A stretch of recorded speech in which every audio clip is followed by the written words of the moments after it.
Slide 1. Hello everyone. If you're watching this video, it means that you've signed up to volunteer for the ASI Cougar Pantry. We thank you for making time from your busy schedules to help us decrease food insecurity on campus. Slide 2. Before diving into the world of the ASI Cougar Pantry, it's important to mention that the Cougar Pantry is part of a bigger organization called Associated Students Corporation, which is a nonprofit student-run auxiliary of Cal State San Marcos. Its purpose is to express student opinions, foster awareness of student issues, and protect the rights and interests of students. This organization exists and it functions thanks to the $25 fee that students pay as part of tuition every semester, and all the accumulated funds are reinvested back into the students. This organization is comprised of 5 different entities, known as Campus Activities Board, Board of Directors, Media and Communications Team, Front Desk, and finally the ASI Cougar Pantry. Slide 3. Here you can see the organizational chart of ASI, and you see the actual breakdown of each entity. As you can notice, the ASI Cougar Pantry has 2 pro staff members, 8 employees, 3 to 4 interns per semester, and finally our awesome volunteers. Slide 4. Now focusing on the pantry. The purpose of the ASI Cougar Pantry is to serve currently enrolled Cal State San Marcos students to decrease food insecurity on campus. Established in 2017, the ASI Cougar Pantry has grown from a small closet-sized space into a larger, fully equipped food pantry. The pantry stocks a variety of dry and canned goods, produce, refrigerated food, frozen goods, hygiene, and menstrual products. As mentioned before, only currently enrolled Cal State San Marcos students can visit the ASI Cougar Pantry, and all they need to bring is their student ID. Our hours of operation are Monday to Tuesday from 10 to 6:30, and Wednesday, Thursday, 10 to 5 p.m. To ensure equitable access, we limit the amount of food each student can take per visit. For example, a student is able to take up to 2 pastas per visit and up to 1 cup of ramen. On average, the pantry serves approximately 1,100 students each week. Slide 5. Additional resources available to students on top of the pantry are the ASI Cougar Pantry on the Go, which comprises of 8 mini fridges and 2 big fridges located on different locations on campus, with the goal of promoting the pantry to other parts of campus. These fridges are generally stocked with fresh fruits. Another resource is Fresh Market Monday, which is a farmers market style pop-up event that happens every other Monday, and the produce provided can vary from apples, pears, squashes, potatoes, etc. The weekly visit doesn't count towards these additional resources, so students can technically visit all 3 places if they would like to. Slide 6. The ASI Cougar Pantry works with 7 main partners. 4 of these partners are part of Retail Rescue, which means we receive donated food from retail stores at no cost, usually because the items are still safe to eat but can no longer be sold. For these partnerships, we also have set days scheduled for picking up food donations. The San Diego Food Bank and Feeding San Diego operate a different type of arrangement where they provide food at a reduced cost and the pantry pays part of the expense. Our newest partner is Esperanza Tortilleria, from whom we pick up tortillas weekly. Slide number 7. Now let's explain the expected tasks that you must perform in the space so that you know what you're getting into. You will lift and move heavy boxes safely. You will be responsible for sorting out incoming food donations from retail stores. You will organize and restock donated food in their assigned spots. You will dispose of waste properly by composting food, recycling materials. And lastly, you will dispose of accumulated trash by throwing it in the dumpster. Slide number 8. And now for the general rules. Keep in mind the following when you're working in the space. For safety reasons, no food should ever be placed directly on the ground. Instead, we usually use a crate and place it upside down as a base when needed, or you can use a small black cart for restocking. Gloves may be used if needed. If unsure about anything, ask the immediate supervisor on site. Slide number 9. This is the process that goes into receiving food donations. The morning team retrieves food donations from partner grocery stores.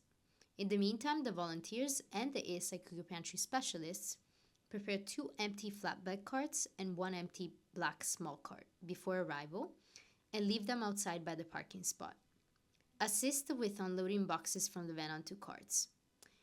They make sure to implement a handoff system so the person in the van passes boxes to the team members outside.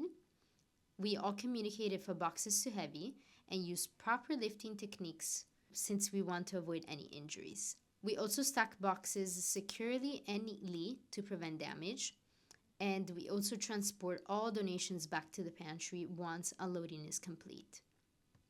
Slide 10. Waiting should not begin until the ASI Cougar Pantry specialist is ready at the front desk with the scale and the retail rescue report sheets ready. Begin by placing at least 8 crates upside down on the floor. Each box should then be weighted individually using the scale while the ASI Cougar Pantry specialist records the total weight for every box.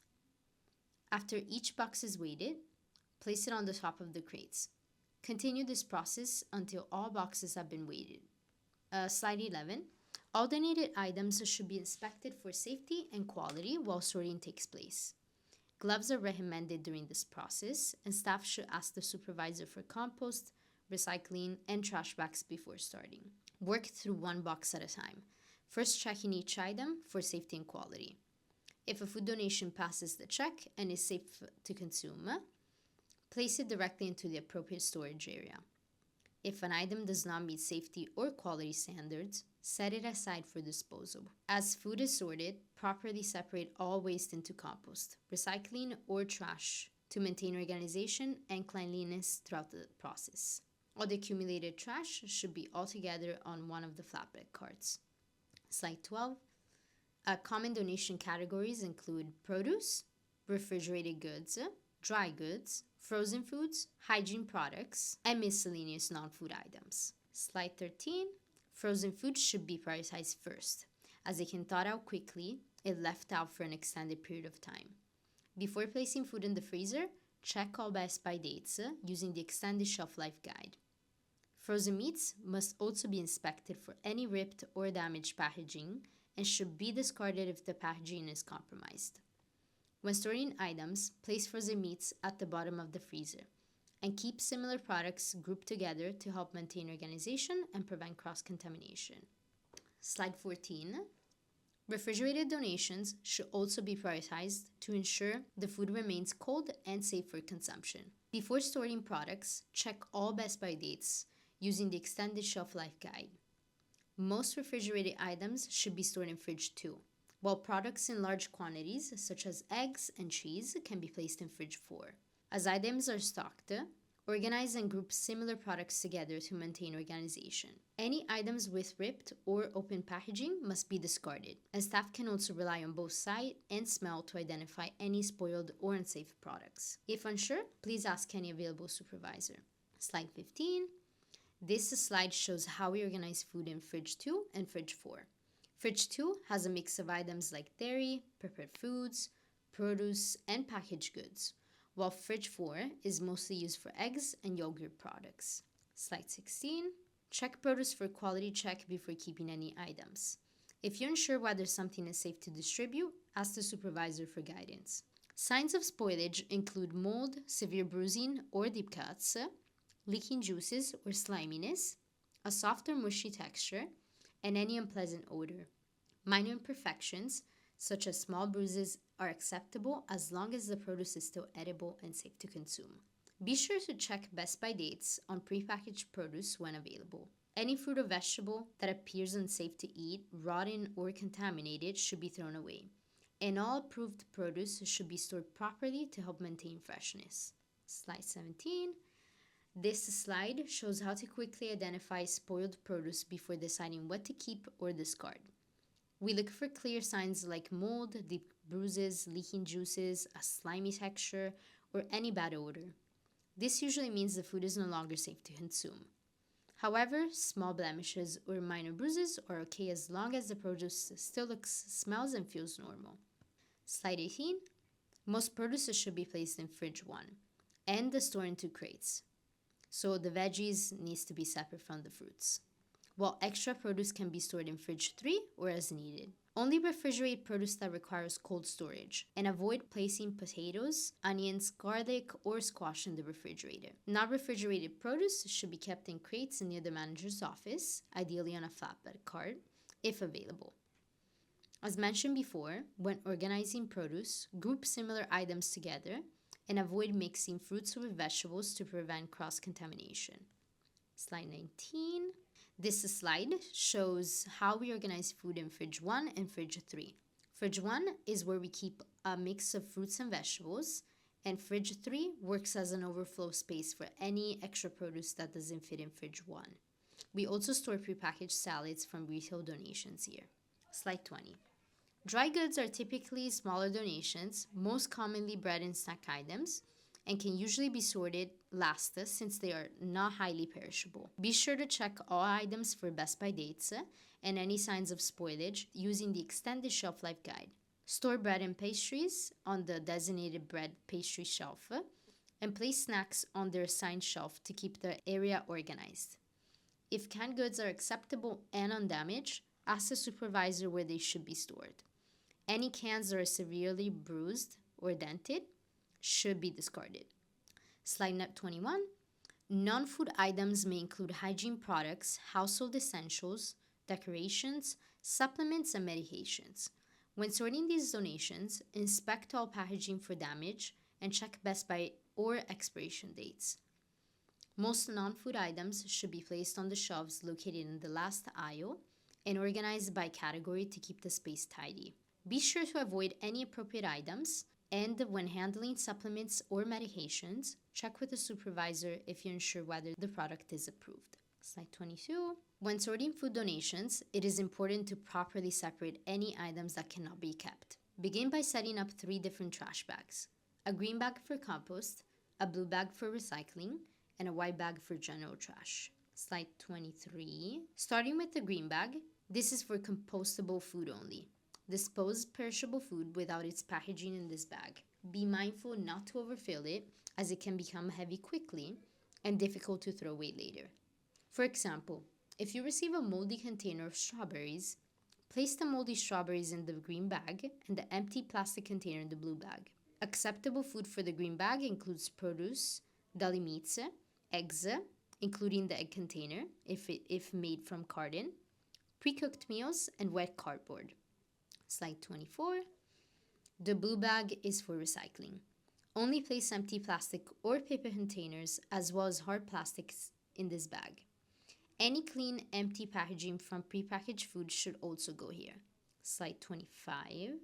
The white bag is for general trash and should be used for any items that do not fit into compost or recycling categories. This includes foods that are heavily contaminated or cannot be properly separated. Examples of items that belong in the white bag include raw meats or seafood, dirty or greasy soft plastics, such as food wrappers, chip bags, or dirty plastic film, and any mixed material items that cannot be easily cleaned or separated. Slide 26. Soft plastic film and wrappers can often be recycled, but only when they're clean and dry. This includes plastic bags, bread bags, produce bags, and certain food wrappers. Before placing them in the recycling container, make sure they're free of food residue, since dirty or greasy film cannot be processed and should be placed in general trash instead. Clean, soft plastics should be thrown away in the round blue trash can. One last thing to keep in mind is that trash cans in the space should only be used as a last resort. Slide 27. This slide is a helpful visual guide that makes it easier to understand where different materials should go for recycling or disposal. It breaks down what counts as plastic film recycling, so making sure items are clean, dry, and stretchy, and gives clear examples of what is accepted and what isn't. Overall, it's a simple reference to help us sort things correctly. If you have any additional questions or if you're unsure about anything, please don't hesitate to ask the supervisor on duty. Number 26. After sorting donations, start by disposing all accumulated trash. Place trash bags and flattened cardboard boxes on a flatbed cart and always make sure at least 2 people throw the trash together for safety reasons. Next, Take the flatbed cart with all the trash to dumpster area located by the loading dock. And keep in mind the following. Green bags go into the green dumpster for compost. Blue bags and flattened cardboard go into the blue recycling dumpster. And white bags go into the gray dumpster for general trash. Plastic film should be placed in the yellow bin. For wooden pallets, follow the directions from the ASI Cougar Pantry specialist for proper disposal and make sure they're always handled by at least 2 people. Slide 29. After cleaning up, take a moment to check the remaining dry food donations and make sure all items have acceptable best by dates. When stocking shelves, keep everything organized with labels facing forward so items are easy to see. There's no need to rotate older products to the front during this process. Make sure to dispose of any damaged items right away. Once restocking is complete, break down all boxes and place them on a cart for later disposal. Slide number 30. This slide shows how we expect the shelves to look when everything is properly stocked. You can notice all the cans are neatly organized with the labels facing forward, so items are easy to find and look consistent. The goal is to keep everything clean, visible, and accessible. Slide 31. This last slide includes the link to the extended shelf life guide mentioned earlier. Please take a quick look through it so that you have a general idea of how long different foods can still be safe to use after their best by dates. Slide 32. Thank you for making it to the end of this training. We really appreciate your support in helping our cause, and we're excited to see you at the ASI Cougar Pantry. If you have any additional questions, please feel free to reach out to the supervisor's email listed in the Sign Up Genius form. Thank you.